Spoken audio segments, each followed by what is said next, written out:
all of you. Kingsley Moghalu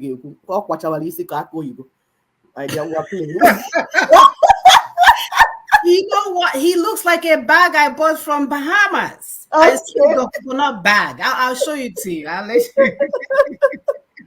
you. Facing from an economy that is flatlining, even as it becomes obvious that Nigeria is broke. What's the problem? I mean, I'm going to put it just starkly. What's the problem with Nigeria's economy, and what's the best way to fix it? The problem with Nigeria's economy is that we do not understand how to fix it. And we have made some very important mistakes. See, any prosperous economy operates at 4 levels. The first level is the philosophical level. That is to say, what is the organizing vision and philosophy of any country? And from there, what is the economic philosophy that drives the country's economy?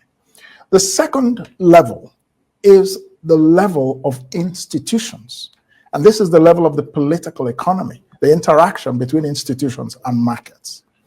The third level, which is where we tend to focus, skipping the first 2 levels, is the macroeconomy. And there you're talking about inflation, which is monetary policy. You're talking about taxation, which is fiscal policy and debt management and things like that. And the 4th level is the level of human development. That is to say, the basics of life. You know, longevity. Do people have good health care? Do they have education? The basics of life, you know. We tend to focus a lot on the macroeconomy and we ignore human development. And so you find poverty increasing while we're very concerned with GDP growth rates. But we're not concerned with GDP per capita, which has flatlined and remained the same for more than 20 to 30 years now at about $2,000, which is just unbelievable. So to fix the Nigerian economy, we must go back to the fundamentals. The Nigerian nation needs to be reinvented. There is no nation. We have a country, but we don't have a nation. We need to create an inclusive philosophical foundation that we can all agree on. That this is what it means to be a Nigerian. This is what we believe in. This is where we're going. And we agreed on who we are in this construct called Nigeria, what our rights are and what our obligations are. That conversation is not happening. Every government in this country avoids the matter of a fundamental constitutional restructuring of Nigeria. And you find that we're operating on a constitution that many people feel left out of.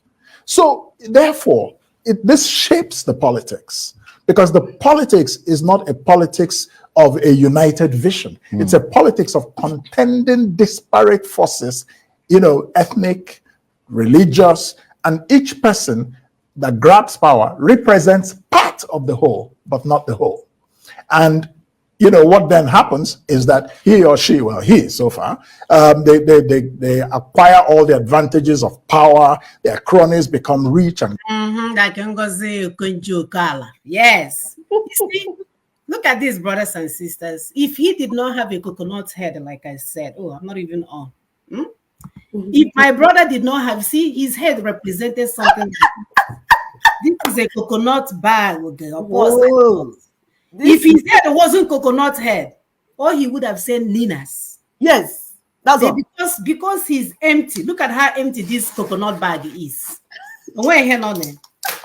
It's your because he's coconut head. You see where we are? Also, you go, it's super. It reminds me of when you go to hospital and doctors are trying to bamboozle you. You have appendicitis. We're going to do appendectomy. Chineke or Sigini. I don't know. They will call you. Doctor said I have a appendectomy, and they will do me tummy. Yes, they will do you tummy for sure. They will do you tummy. Meanwhile, you can just explain to our people in clear language. No, we'll be able to intimidate them. It's Swonka.